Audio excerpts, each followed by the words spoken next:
Jom kita masak tempe pedas yang sangat sedap, mudah dan cepat untuk buat berbuka puasa. Mula-mula panaskan kuali, masukkan sedikit minyak dan sediakan tempe. Tempe ni dah siap dibasuh dan dipotong kecil-kecil macam ni. Potong kecil-kecil sebab kita nak bagi dia senang masak dan juga rangup bila goreng. Masukkan ke semua tempe. Buka api besar, kacau-kacau supaya tempe tu sekata dalam kuali. Biarkan seketika, bila dah keperangan, agak-agak dah rangup dan garing macam ni, boleh angkat dan ketepikan. Kemudian sediakan 1 biji cili besar, beberapa biji cili padi. Yang ni depends, kalau korang nak pedas boleh letak banyak. Kemudian 5 ke 6 ketul bawang putih, separuh tomato dan juga 2 biji bawang merah. Buka api besar, pakai minyak yang sama. Kacau-kacau, goreng, biarkan bahan-bahan ni layu dan masak. Bila dah masak, boleh angkat dan ketepikan.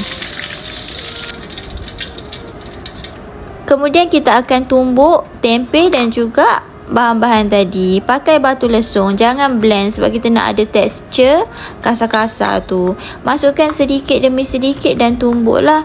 Bila dah agak-agak dah hancur sikit macam ni, bolehlah ketepikan. Kemudian kita akan tumbuk tempe. Tempe pun sama, masukkan sedikit demi sedikit. Kemudian tumbuk. Tumbuk jangan terlalu lumat.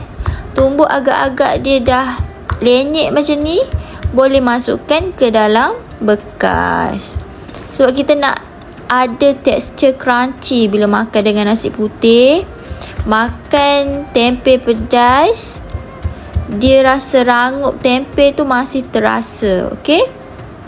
So jangan biar dia terlalu hancur, agak-agak tumbuk sikit dah lepeh dah okey dah. Ulang step ni sehingga ke semua tempe siap ditumbuk, diketuk.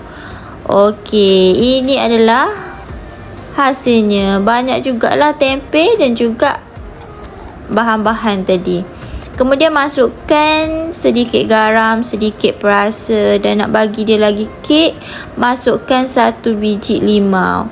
Yang ni pakai je apa yang ada dekat rumah korang. Ada lemon, pakai lemon. Ada limau kasturi, pakai limau kasturi.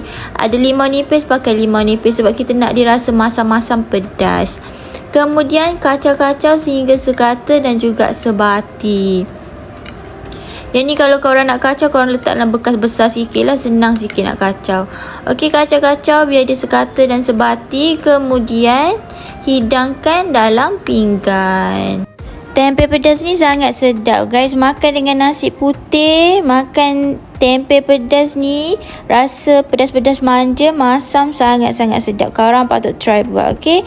Thanks for watching guys. Jangan lupa untuk like, share and subscribe to my YouTube channel.